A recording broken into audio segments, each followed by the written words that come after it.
અંકલેશ્વર 3 વર્ષથી ફરાર આર્મ્સ એક્ટના આરોપીની ક્રાઇમ બ્રાન્ચે સુરતના કામરેજ ખાતેથી કરી ધરપકડ।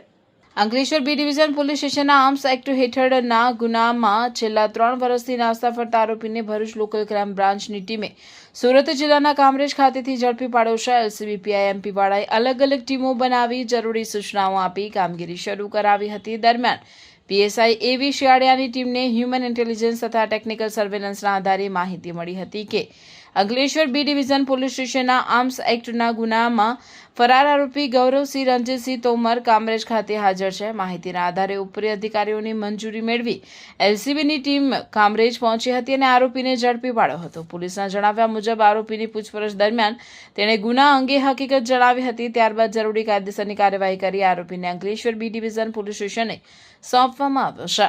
પકડાયેલા આરોપીની ઓળખ ગૌરવસિંહ એસઓ રણજીતસિંહ મથુરીસિંહ તોમર, ઉંમર વર્ષ 23 વર્ષ, હાલ રહેવાસી સાવલા રેસિડેન્સી દાદા ભવન મંદિર પાસે કામરેજ સુરત તરીકે થઈ છે। તે મૂળ અમલેડા પોસ્ટ પોરસા થાના અંબા જિલ્લો મોરેના મધ્યપ્રદેશનો રહેવાસી હોવાનું પોલીસે જણાવ્યું છે।